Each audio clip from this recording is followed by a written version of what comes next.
people frozen in time.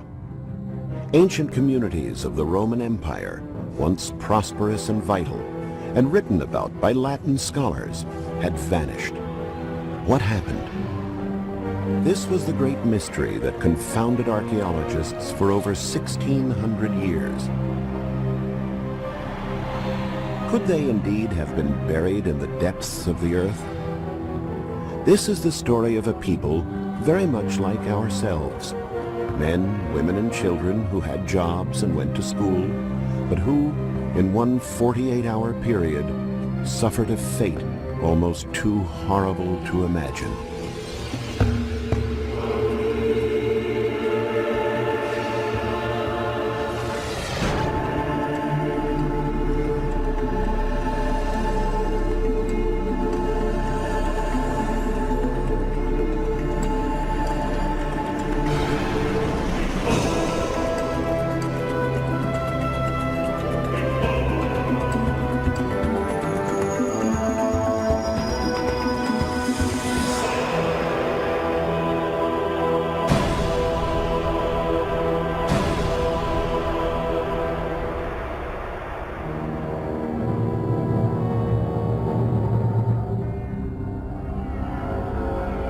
Italy, the center of the great Roman Empire, the year 79 AD. On a hot summer evening, people in the capital city of Rome witness a strange phenomenon. A gray substance, almost like dirty snow, falls from the sky over the city.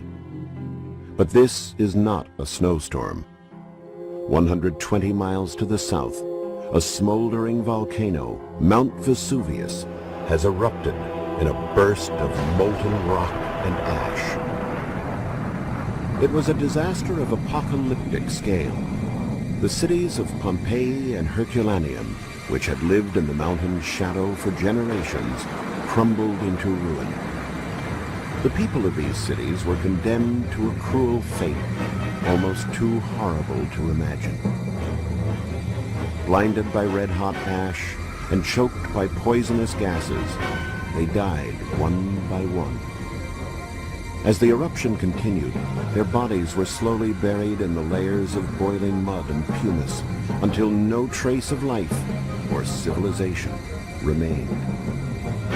Never before in recorded history had such a densely populated area been victim to such a catastrophe.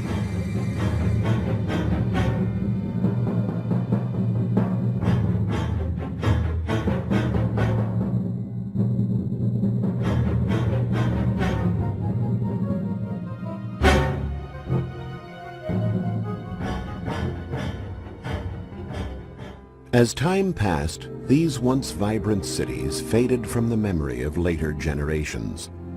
All that remained were their names on ancient maps and some artwork and treasures attributed to the cities. And thus, one of the greatest mysteries of history was born. For over 16 centuries, scholars and art lovers searched to unravel the mysteries of these lost cities. What had happened? They knew the answer lay buried deep within the earth, but no one knew where. Until a peasant farmer in the early 18th century happened upon one of the greatest finds in the history of archaeology. A vast chasm had opened in the ground near his field, revealing the remains of an ancient structure. An expedition was organized to explore the underground ruins. Suddenly, a light from an explorer's torch fell on a plaque inscribed with Latin characters. From a single word, Herculanensis, archaeologists realized that they had stumbled across the theater in Herculaneum, one of the cities that had been wiped out by Vesuvius. An ancient riddle was solved at last. It was an incredible discovery. And today, almost 300 years later, objects like this glass jar are still being discovered when archaeologists brush away the hardened mud. But such findings pale next to other more dramatic discoveries, like these skeletons of some of the former inhabitants of Herculaneum who did not manage to get away in time.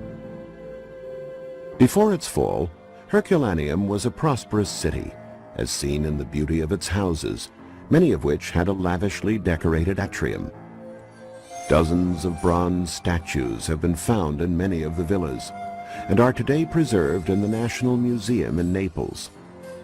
These findings, lost for nearly 2,000 years, now form one of the world's greatest collections of bronze art. But the most important discovery took place inside the so-called Villa of the Papyri, which is still partially buried under layers of volcanic rock. An entire library with thousands of ancient scrolls. Carbonized but intact, these documents are still being unrolled by experts, so their contents can be deciphered. The finding of the papyri in the mid-1700s fueled the search for another lost city, Pompeii. It too was discovered by chance in 1756, a few years after Herculaneum. Even today, parts of Pompeii are still buried under volcanic rock, though most of its treasures have been brought to light. Despite the devastation by Vesuvius, a number of frescoes survived that helped put a face on this ancient civilization. This portrait of a wealthy merchant and his wife could represent any of the more than 10,000 inhabitants of the city. It was at this unimposing site, between Via Stabiana and the now famous Via dell'Abbondanza, that the remarkable painting was found. As archaeologists excavated the remains of this house, they found a portrait of the owner on the wall of a room. The fresco contained one small but noteworthy detail. The woman portrayed at her husband's side was holding a waxed tablet, which at the time was used for writing. Scholars deduced that the woman may have kept the books in the shop she ran with her husband. Not unlike some families today, the couple operated their business, a successful bakery and sales outlet, out of their own home. Despite all the advances of modern civilization, it is remarkable how little the basics of everyday life have changed in 2,000 years. Whereas today the shopping mall has become a major focal point of social and commercial activity, in Roman times it was the Forum. Traffic and congestion were an issue then, even as they are now, and so the center area was ingeniously designed to be a pedestrian-only zone. Citizens would come here to take part in the public and social life of the city, or simply to enjoy a stroll with family or friends. The raised steps of the arcade weren't just for appearance. They were also to prohibit chariots, so visitors wouldn't have to worry about being run over by horses. In Pompeii, as in every Roman city, the Forum was the center of religious, political, and commercial life. The city's administrative offices and archives were situated in this square. Nearby was the Comitium, a place where male citizens went to cast their ballots. Though women were an important part of Roman society, they did not have the right to vote. But they could, much like today, have a strong influence on the view of their husbands. On the right-hand side of the Forum stood a building owned by the wealthy noblewoman Humecchia, who was descended from an influential Pompeii family. Nearly 26,000 square feet in area, it was one of the largest buildings in the Forum, roughly half the size of a football field. Archaeologists believe it was probably an important market where people could buy clothing and material, especially wool. One surprising discovery was the unearthing of these structures set near the entrance to the building. It may sound incredible, but experts believe them to be urinals, where the urine of visitors was collected to be used in bleaching and softening the wool. In a prominent location at the center of the Forum stood the Temple of Jove, or Jupiter. Standing over 40 feet high, it was the largest religious building in the city, with 6 columns along the facade. Of the temple's many statues, all that has survived is this head of Jove, the original of which is kept in the National Museum in Naples. Though little of the building remains, enough is known about it that it is possible to visually recreate its original splendor. In its time, this was the most important monument in Pompeii.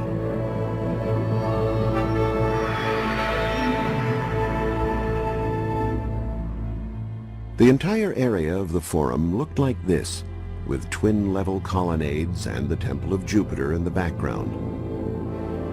Here also was one of the biggest schools in Pompeii, with classes held under these porticos. It seems discipline was a lot stricter in those days. This fresco shows a pupil being flogged by his teacher while classmates look on. In this open classroom, no one dared to complain. Pupils sat on the ground and teachers held the lessons outdoors with little regard to weather conditions. And in addition to all that, there was always a crowd of people and street vendors going about their business. To the left of the Forum lay the Temple of Apollo. It was a very popular place of worship because Apollo was considered to be the guardian deity of Pompeii. In addition to paying him tribute, people came here to use the sundial atop this column. Apollo was the god who regulated harmony and equilibrium, and thus also the passage of time. Not surprisingly, his temple was revered above all others except that of Jupiter, Apollo's father.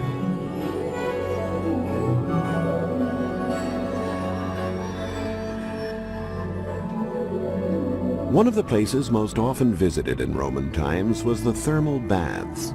Built in 80 BC, the baths had separate entrances for men and women, and also separate sections for bathing. This room was known as the Tepidarium, a place where guests were always in hot water, so to speak. Its pool was donated by an industrialist from Capua named Marcus Nigidius Vacula, who made very certain everyone knew the gift was from him. In this room, with its ceiling open to the sky, was the pool of the Frigidarium. It was filled with cold water, into which bathers plunged after having a hot sauna.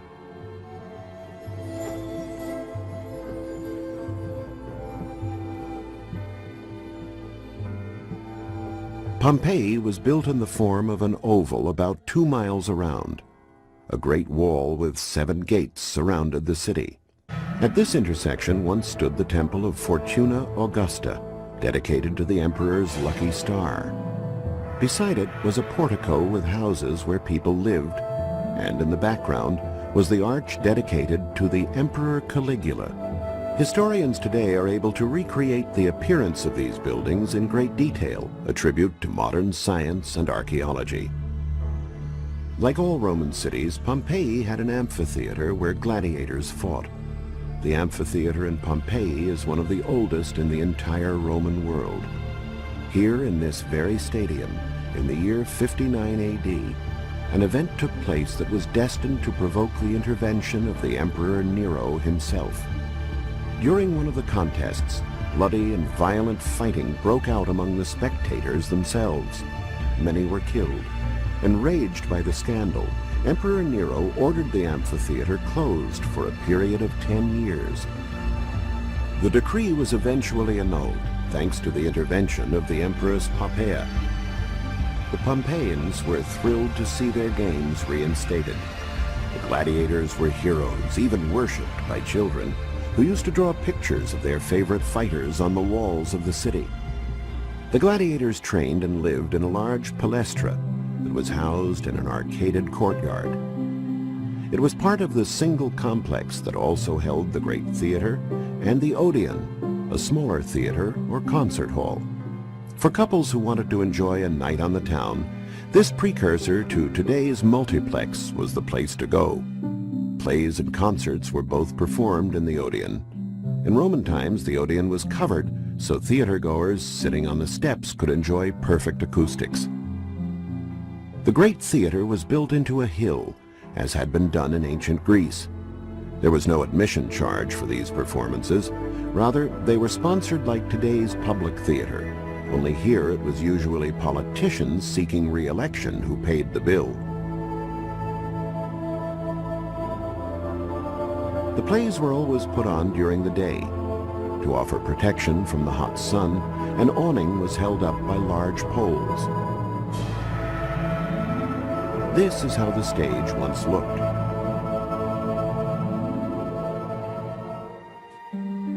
Unlike the theater, this bakery probably couldn't offer its products for free, but the store still saw plenty of business. The ancient inhabitants of Pompeii were great consumers of bread, as everyone could afford it. There was even the so-called dog bread, panes furfurius, which was served in the soup kitchen for the poor. Of course, even the best bread needs something to wash it down. But very few citizens were fortunate enough to have their own well. This column, which is linked to a large central reservoir, was used to distribute water. Records have provided some idea of what this junction looked like. Such fountains were located at many city intersections, where citizens came to draw water they needed for domestic use. The wealthier citizens who lived in Pompeii's most famous houses had it a lot easier. This one is called the House of the Vetii, two brothers descended from a family of freed slaves who made their fortunes in business. Eager for ways to show off their wealth, the Vetii family had statues erected in a garden surrounded by columns, and decorated the house with frescoes like these.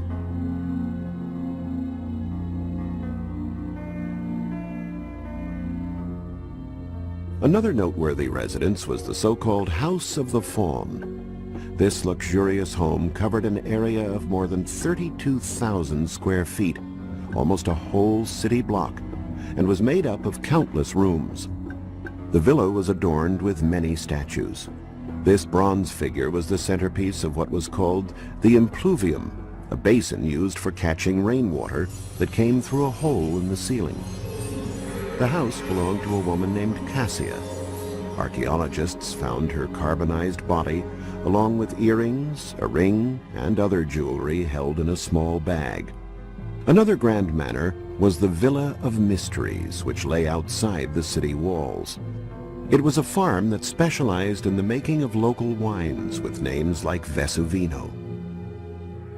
This is a reconstructed wooden press, identical to the ones used 2,000 years ago to crush grapes. However, the last owners of the villa, which takes its name from these frescoes, grew more than grapes. Their farm produced a variety of fruits and vegetables that they sold at the market in Pompeii. In a finding nearly as remarkable as the city itself, archaeologists have discovered the perfectly preserved seeds of many of the plants cultivated in Pompeii.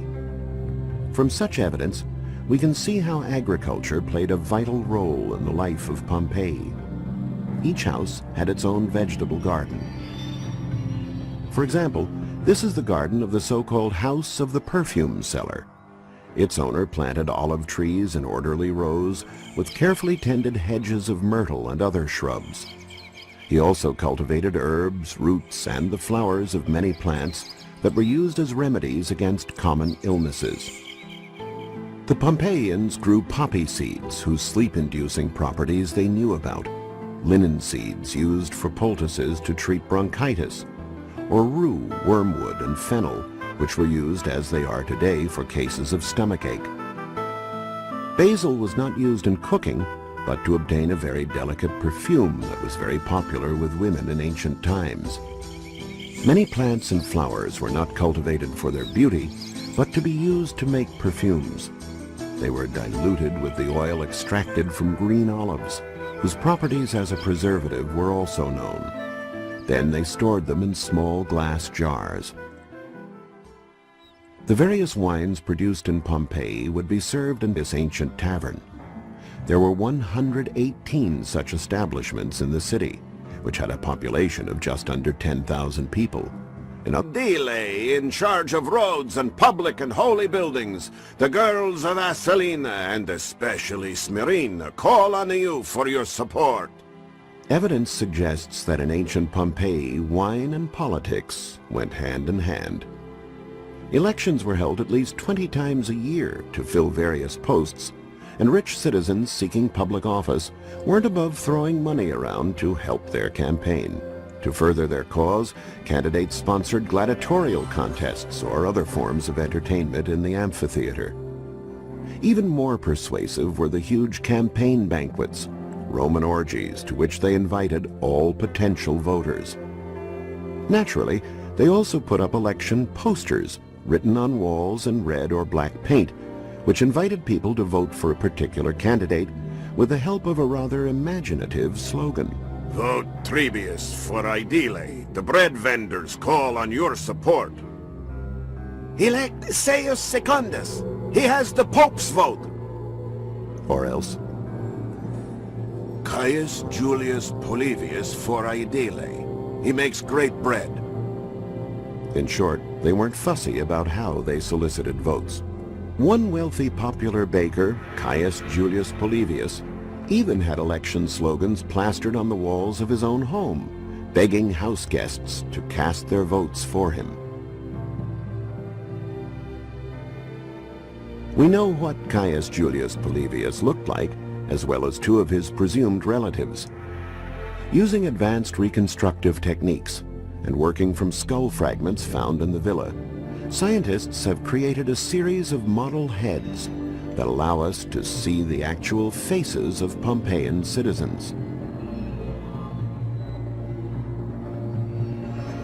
Here is Caius Julius Polybius, an aspiring politician in the elections of 79 AD, with his aquiline nose, thin lips, and high, sloping forehead. And this is the face of one of his relatives, a man in his 30s, wide-nosed, bushy eyebrows, standing 5'7", almost a giant for those days. Lastly, a girl, just under 5 feet in height, graceful oval face with large eyes.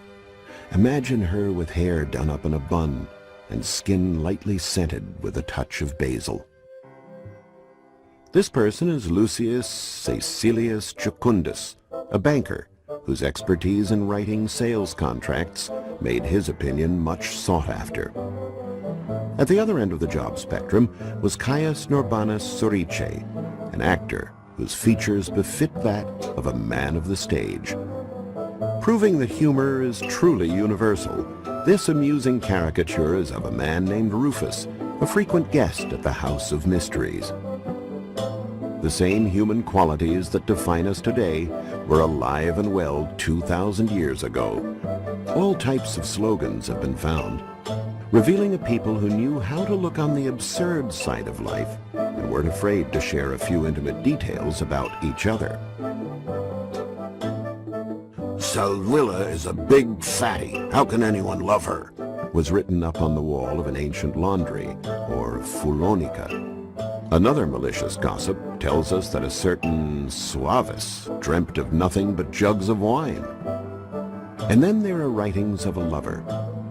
May Cupid's arrow kill me if I should ever desire to leave you. Written in honor of a beautiful woman by a bachelor endowed with a certain gift for poetry. The inhabitants of Pompeii knew how to get the best out of their simple provincial way of living. But one summer day, the passions, loves, joys, and daily life of the city would change forever by a power and destructive force greater than any Caesar.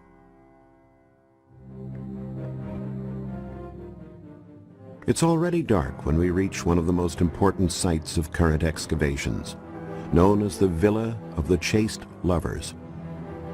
As you can see from the skeletons of animals still lying here, and from the fallen jugs, this site is like an open book illustrating the dramatic moment of the eruption of Vesuvius.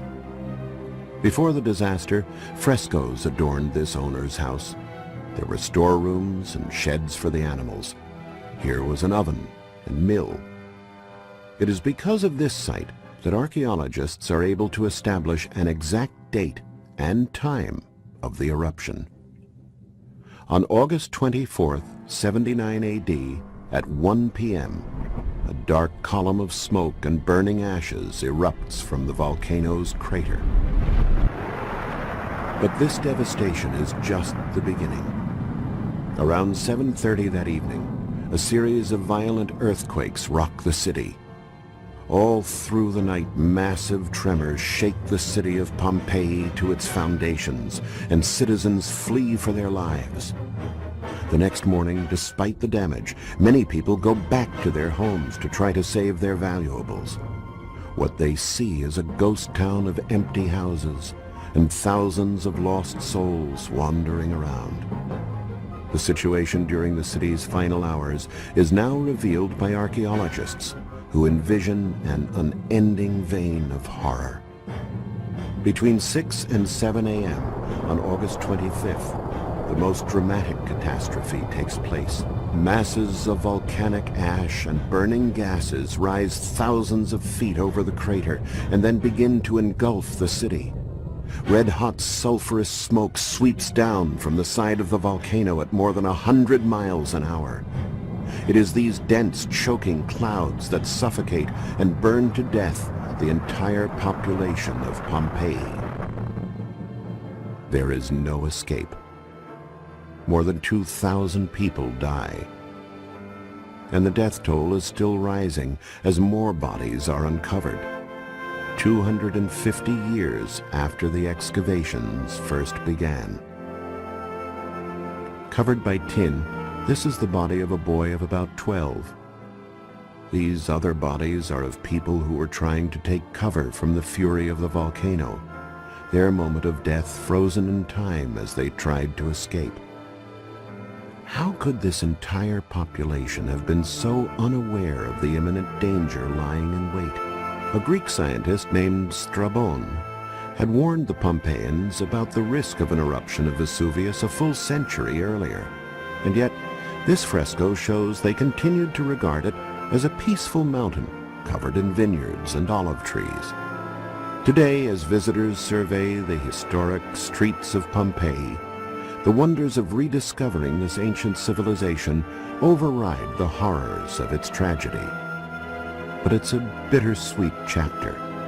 The German poet Wolfgang Goethe wrote after his visit here in the 18th century, "Never has any similar tragedy given such joy to the generations that followed." Over 2 million people visit Pompeii every year. They come to see its art and marvel at its architecture, but most of all, to pay tribute to a society not so different from our own. A people who shared the same hopes, ambitions, and passions as we, but with a downfall unlike any other in history.